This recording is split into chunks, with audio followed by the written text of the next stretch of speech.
welcome everybody. I'm Jim Poplinski. I'll be hosting a bit along with my winger Danny, who's got a deep background in journalism and is all things R-Curve. Mrs. Mayor, is that the proper way to address you, Jyoti? Are you okay with that, Mrs. Mayor? Yeah, you can just call me Mayor Gondek. That's fine. Mayor Gondek, thank you very much for cutting out some time. We had a brief chat on the front end, but why don't you take a few moments just to say hello to the 180 people that are on right now of the 300 or 400 that said they'd be here. We won't get everybody, but we like to do like Vince Lombardi said, if you're not 15 minutes early, you're late, and we're on time and going to finish on time as well. So over to you, Mayor Gondek. Thanks so much for inviting me on, Jim and Danny. I really appreciate it. And hi to everybody that's putting comments in the chat. It is good to virtually be with you, although I'm sure we'd rather be in person. Belated Happy New Year to everyone. I'm pretty excited about this. And I think one of the best parts about sessions like this, if you set the tone early, this isn't so much about me telling you, what we're doing as a city, although I'm happy to do that. I think it's a great opportunity to have some conversations about what's going on in our city when it comes to tech. Where have we been really successful? Where do the opportunities lie? And more than that, I would welcome any questions or comments from people that let us know as a corporation, as a city of Calgary, where have we done things well and where do you need us to change it up? That's the kind of, responses that I would really look forward to. And Jim and Danny, I hope we can get into that a little bit. And any questions from anyone that's on the call, happy to take them. This is absolutely a partnership between public and private sector, making sure we can create the best environment possible in our city. So thanks for the opportunity. Thank you, Mayor Gondek. And I'll just say, Danny and I did have a chat before everybody started to come in. And we've got the ability with this technology to pull in the digest, the narrative, all of the remarks that you make. So if you want to follow up with anything that you'd like to be actionable off of what Mayor Gondek has said, please type it in and we'll capture it and see what we can do with that. We're all learning in this, but there's a tremendous amount of opportunity and no surprise technology is enabling that. So let's jump right into it. Mayor Gondek, can you just give us as tightly as you can what success would look like 4 years from now, particularly from a technology and entrepreneurship in your city? Yeah, thanks very much for that question. And let me start with the big picture as City Council committed to last spring and how we are continuing forward. We need to make sure that our downtown revitalization strategy is top of mind and that we are making strong decisions that allow us to convert the way we imagined business into a more forward-thinking model where our downtown core is actually a place where people not only come to work, but they also live, they engage with amenities, and they enjoy a quality of life that you see in other cities. When we built out Calgary back in the day, we focused on getting as many offices as we could downtown. And I think we forgot that people in really vibrant downtowns also live there. And so we are absolutely committed to make sure that the downtown revitalization is inclusive of everyone who wishes to be there. We've seen some great moves with buildings like the Ampersand, really creating a great quality of life for people who work there. And if you talk to the young professionals who are engaged in some of the work there, they'll tell you they love being able to walk over to Chinatown. They enjoy being close to things downtown. And it's a good life for folks. And when you're trying to attract young professionals to a city, particularly for the tech sector, you've got to make sure you've built the spaces for them that they want to be in. So downtown revitalization remains a priority. When it comes to the tech sector, we started the Opportunity Calgary Investment Fund a number of years ago. And the thing that we heard from the sector itself is it's good that you have that fund, but our problem is less about creating more startups and it's more about creating the scale up opportunities. And so respecting that, we are looking at how we can do better by folks who are doing the work here and building that critical mass that we need. Great. Thanks, Jyoti. Mayor Gondek. Sorry. It's okay. Don't worry. So the second question here is a little more in depth than this first one, but what are the concrete steps? So really the step 1, step 2, step 3 that you as mayor will take to encourage the success of the technology industry within the larger diversification strategy here in Calgary?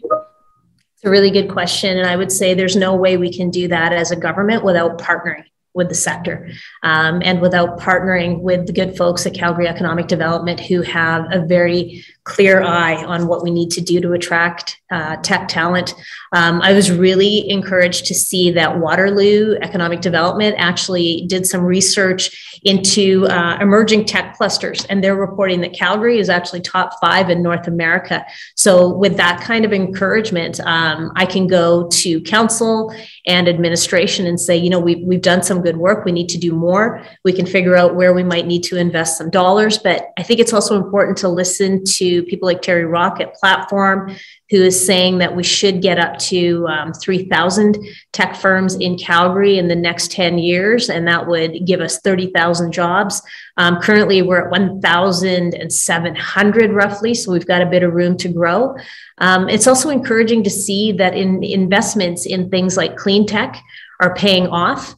Recent research that was done in December by Calgary Economic Development indicates that clean tech is probably one of our biggest investment opportunities, and we can attract a lot of capital there. And what's interesting is the success that you're seeing in that field is quite diverse. So, you know, over half of the folks that started clean tech firms have never done so before. They're first-time founders. I think it was about 28% of those people were born outside of Canada, so huge opportunity for newcomers. And roughly 1/5 of them are women. So there's opportunities to support a diverse workforce if we focus on tech. Can you, off of that, tell us where you pull your data from? I'm always fascinated when people have got numbers that I never know how to find. So when the city talks about the number of businesses, is there a link or something we can send out to people so that they can watch that number, click up or click down, and where's the successes and where's the failures and so on, and the capital that's going in and how that has been accretive or sometimes destructive? Yeah, it's a really good question. And I rely on Calgary Economic Development to give us a lot of the information that we get. Calgary Chamber is another amazing partner.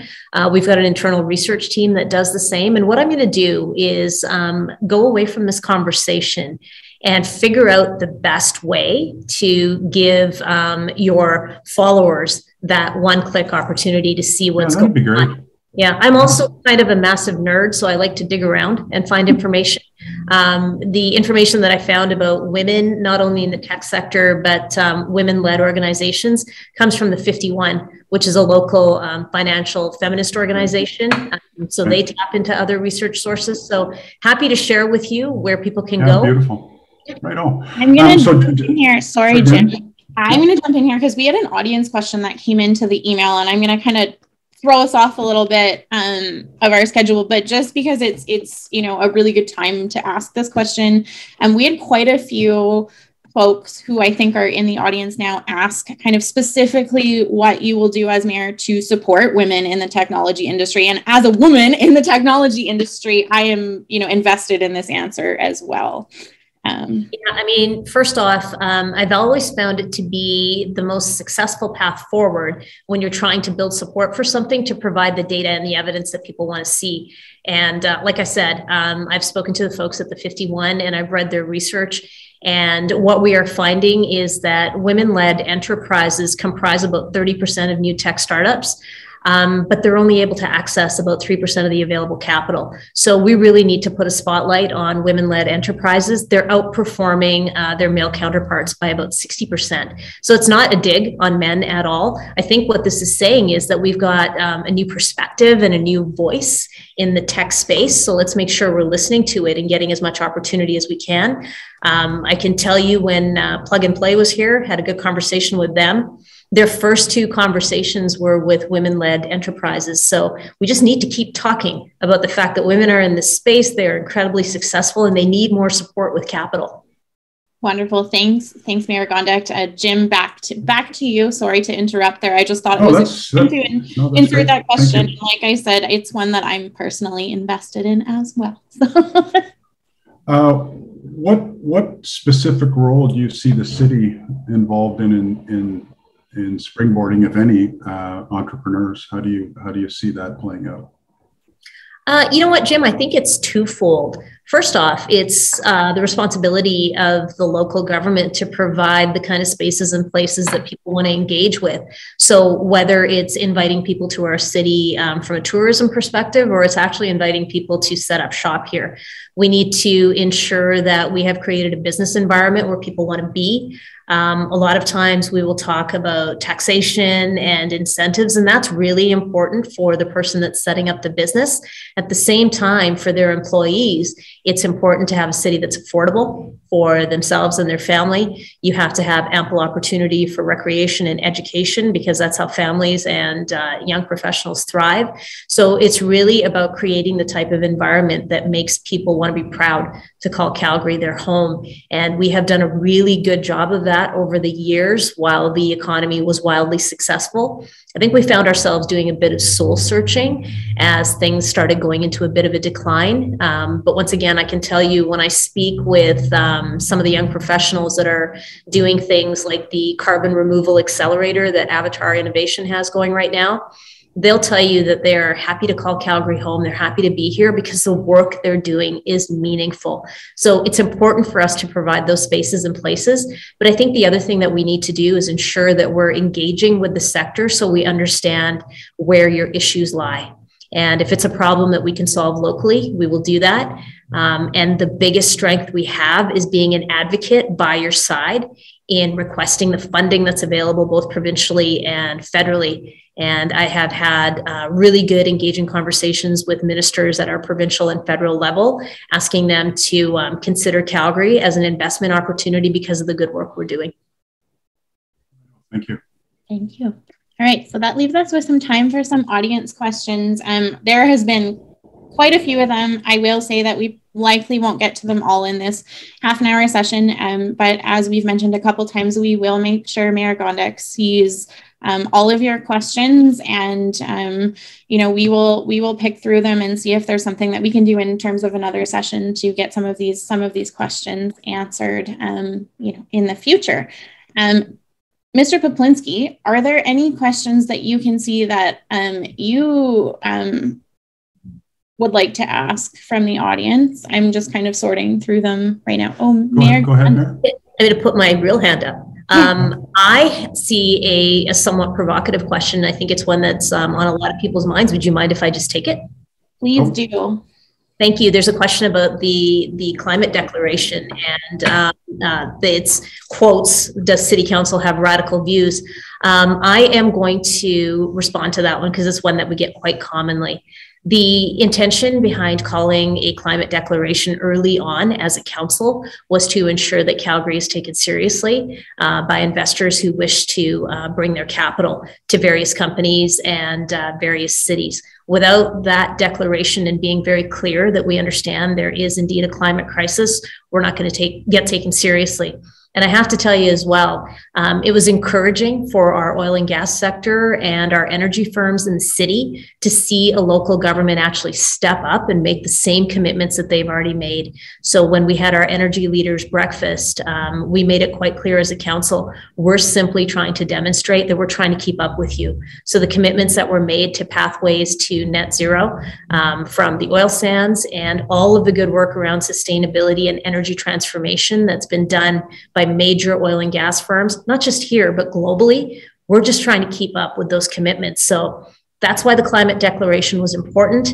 And I can tell you, when I went down to Houston for the World Petroleum Congress in early December, it was across the board commitment to being united in this challenge. There were leaders from, there was people from Korea, Nigeria, and France sharing a stage saying, our companies used to compete with each other because that's how business works. But we can tell you right now, we need to collaborate with each other to get the type of capital investment into technology to get the transformation of the energy sector right. So we were viewed in a very positive light when we went down there. And that's why we stay committed to this.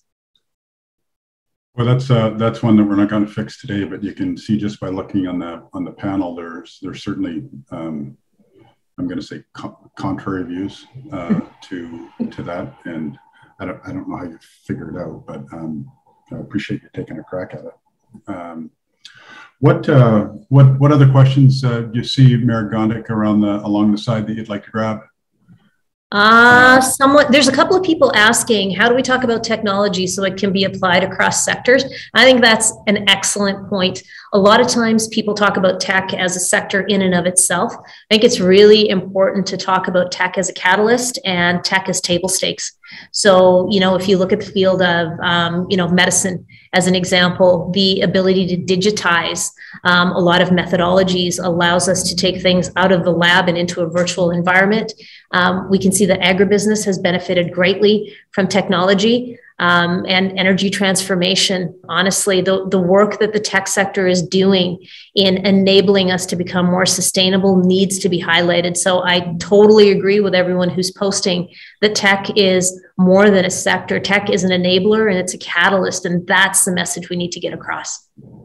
Well, one of the things that I find challenging is, I don't think there's a city that I look at that doesn't talk about being a tech hub, whether it's Toronto, whether it's Vancouver, whether it's Waterloo, whether it's Kelowna, whether it's Calgary, whether it's San Francisco, whether it's Silicon Valley, whether it's Beijing, whether it's Manila. Name them.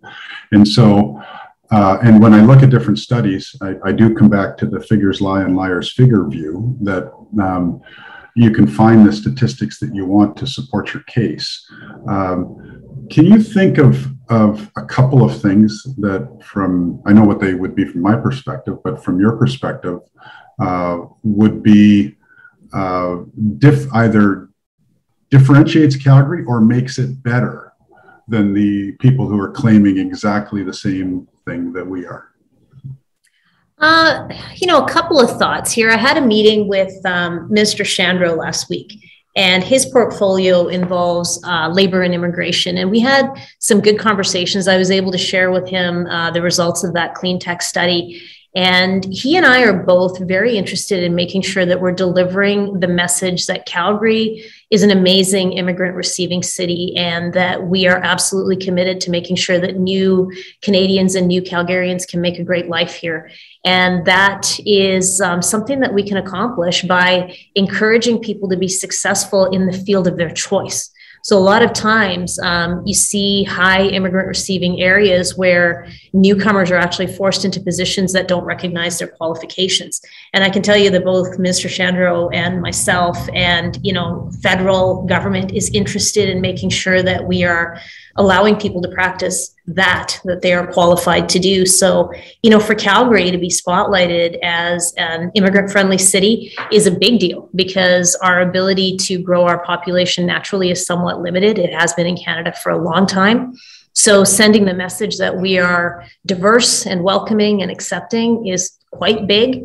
And when it comes to tech, the greatest ideas around technology come from people who are thinking differently than the norm. So I think that word diversity is sometimes taken to mean something very specific, but I think as we are showing diversification of the tech sector, we're inviting all kinds of people to come to our city. So I think that's an incredible opportunity. Where do you think we are on an immigrant acceptability rating today out of 10? If I was an immigrant, would I say it's a 7 out of 10 or a 2 out of 10? You know what, Jim? I'm going to go back to something that I studied back in the day. I think it was roughly around 2012 or 2013. There was actually a study done about the top immigrant receiving cities in Canada. And Calgary actually beat out places like Abbotsford and Montreal, Toronto, and Vancouver, which everyone thought would come out on top. And Edmonton and Calgary were actually leaders. And it's funny that you asked that question of how would I rate it. That question was asked of respondents, and they gave Calgary a very high rating, and they said, you feel like you have a sense of community. You feel like you belong here. And I think it's because we've created an opportunity for people to not only hold on to their home culture, but also integrate into a new society that's welcoming. So that's why I remain committed to this purpose of inclusion, because I think it's not only good for our social well-being, it's amazing for our economy. Do you have a number? I don't have a number. I haven't done the research. I couldn't begin to tell you. I hate throwing out numbers if I haven't actually done the research, and I haven't found anything recently that's the same as that study. Yeah. Yeah. I mean, I've been here forever. And if when I think of different immigrant friends that I have, well, I'd be surprised they wouldn't say my feeling. I don't know what their feeling would be, but I'll ask them. I'd say it would be an 8 out of 10, but it'd be curious to get that perspective. Danny, over to you. Yeah, I'm just kind of looking at the questions here, and there's a couple coming from, I know we've got some, students and some young new graduates in our panel, and I want to make sure that we kind of address those folks too. We've talked about immigrants, we've talked about women, and so I want to shine the light on some of our students and new grads.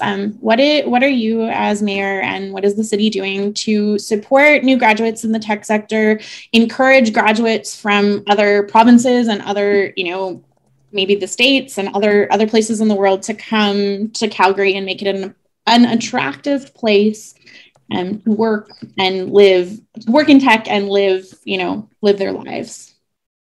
Yeah, it's a great question. And you know what? I think the greatest value that I've found over time is that I've been able to engage with students and young professionals over the course of my professional life, just by virtue of some of the volunteer work I've done, the fact that I was at the Haskayne School of Business, and the fact that I was a very old graduate student, engaging with a lot of people who were younger. And I think the thing that's important is we used to have this idea that we will tell young people what they need to do, and we'll tell them what quality of life really means. And I think we've sort of turned that corner and realized that you have to listen to people and create a city that they want to be in. So you got to be providing the amenities, you've got to be providing the type of housing that people are looking for. And, when those young professionals start to have their own families, they want to be able to stay in place. This model of, thou shalt live downtown and then move out to the suburbs doesn't fly anymore. So we got to make sure we're building a city where people can choose the neighborhood that they wish to be in. And I think it's important to listen to young people and their ideas. Again, we have this tendency to put very seasoned people on boards and task forces. Let's start making sure we're using some young minds and fresh ideas in those spaces. And I think tech is a really great place where we're able to embrace that ideology. And I will put out one more plug. A lot of times when we think about students graduating from tech, we are looking very specifically at people who, have IT skills and have, that kind of ability to do digitization. But I would say, don't forget about your social scientists, because they have some mad statistical analysis skills. And sometimes that's needed as well. So let's look at our students writ large and figure out who we can use in the sector. Right. Well, I'm reminded of the course that I poo-pooed when I was a teenager that I should have taken. That was typing. I cannot. That would have been the best. Anyway, I'm trying to keep up with all the stuff that's going on the right-hand side, and I've copied a couple of ones here. Danny, Mayor, I don't know if you can keep up better than me, but one of the ones I really do like, contrary to my life in the 80s, was if you can go fast, go alone. If you can go far, go together. And how do you work with Edmonton? I might even focus that a little bit more about the uniqueness of U of C versus U of A, but there seems to be an overlap, as an example, on AI and machine learning. Should somebody concentrate and let another do, so I'll just throw that one out there. Do you see specific collaboration as an opportunity there? Yeah, you know what, Jim, it's an excellent question. And it's one that's, it's layered. So let me start with the basics between post-secondaries. University of Calgary sometimes gets a bit of a hard knock because it's considered a commuter school. Some people will call it that, but there's incredible things that go on at that post-secondary institution. And University of Alberta is sometimes viewed in a different way. And I think we've got to make sure that we're looking at the opportunities that are available in both post-secondary institutions, not to forget that there are other post-secondaries in both of our major centers as well. So it's that ability to connect the dots between them that I think is important. As an example, there's a project called Vibrancy that is cross-university, and it allows students to come in and figure out how you would reinvent cities to be more future friendly and forward thinking. So we are absolutely able to do that. And I'm very interested in doing that. During my time at Haskayne, I worked very closely with the University of Alberta when we were looking at our real estate degree program. And there's lots of opportunity to collaborate on research as well. But from a more, city builder perspective, I've had a lot of conversations with Mayor Sohi, and there's many initiatives that we wish to undertake together. And I think it was just earlier this week, I don't even know what day, today's Thursday. I think it was Monday. We saw an announcement, Monday or Tuesday. We saw an announcement where Platform Calgary and,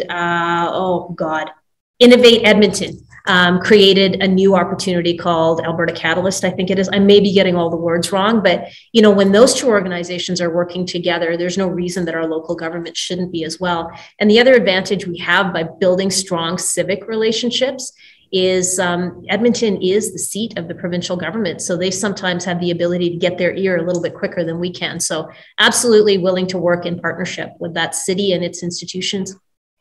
Another one that jumps out here as significant, how do we bring international investment back to Calgary? Yeah. I think this is our last, and I think this is our last time. Our time is running out, so I think this will be the last question as well. Just okay. Absolutely. While I was down in Houston, I had the opportunity to chat with a company that's interested in doing some pretty innovative work around plastics and creating more, as they call it, virgin plastic, by going through a recycling methodology that's different and more innovative than what we used to see. And they're looking for places to locate. And I talked to them about Calgary and the Calgary region. And I can tell you this, the infighting that we've been doing as regional partners has not been healthy for us. So what I would really like to see is a greater partnership between the municipalities that comprise the Calgary region. And instead of looking at jurisdiction alone and, which government should have, rule over what land, I think we've got to start striking some business deals that allow our jurisdictions to work better together. So the logistics hub that's out in Rocky View County and the fact that the airport is in Calgary, we need to be doing better about how we resolve some of the supply chain issues we're seeing. And frankly, maybe we need to do a bit more manufacturing locally than we have done. We've seen a really difficult time in trying to get some supplies that we traditionally rely on foreign markets for. Maybe it's time to think about doing that at home. And Danny, I'm just going to take one that's in here about a tax-friendly environment. I can tell you that in 2019, while I was a counselor, I fought very hard to explain to folks that the imbalance we had between who was responsible for how much of the operating budget was creating a very unfriendly environment for inviting business to locate in our city. And I worked closely with the Chamber of Commerce to help my council colleagues understand that when you're expecting the business sector to take on 55% of the operating budget, there's your imbalance. There are 500,000 residential properties and only 20,000 non-residential. That imbalance was too large. We adjusted it to 48-52, which was a good start, but we're not there yet. We need to create a more friendly regime for businesses in our city, and I'm committed to doing that work with this council. Fantastic. Mayor, thank you for your time. Good luck. Keep it going. Danny, over to you. Yeah, thank you, everyone. I've been watching the comments. Incredible comments, incredible feedback, incredible questions.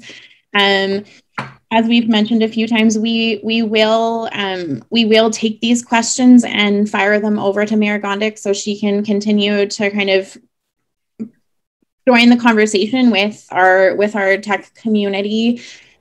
We also want to say that if there is anyone here who has questions they want answered, people they want to hear from in the city, please email me. And these community sessions are for the community, and we want to make sure that we are answering questions and concerns and queries that you all may have, and bringing in people that you want to engage with and hear from. So yes, please. I also want to take a quick minute to thank our community supporters. It's so critically important that we bring these supporters in. So a big thank you to the A100, R-Curve, Blue Sky Equities, Intergen, Platform Calgary, Properly Investment Company, Thin Air Labs, and Zinc for helping us bring this event to life and getting the word out to our incredibly robust community. Thank you so much to Mayor Gondek for taking time out of your busy schedule to chat with us today. And thank you to everyone in this chat who has contributed and attended. I've seen a lot of entrepreneurs and innovators that I recognize from the startup and innovation community and busy tech leaders here. So thank you again for being part of this conversation. It is so important. Finally, I just wanted to let you know that we will be posting today's event on YouTube if you want to kind of go back and revisit any of the points that we've made today. And we definitely encourage you to continue the dialogue that happened today. There's a lot of really valuable conversation happening in that chat. So thank you again. We will leave it at that, right at 12:01 on the dot, 1 minute late. Sorry, guys. Hopefully we haven't kept anyone too much past your hard cutoff. Thank you very much, Jim. Thank you very much, Mayor Gondek. Very much appreciated taking this time out today. Thank you all. Great to see you. Have a great day. Over and out. Bye, everyone.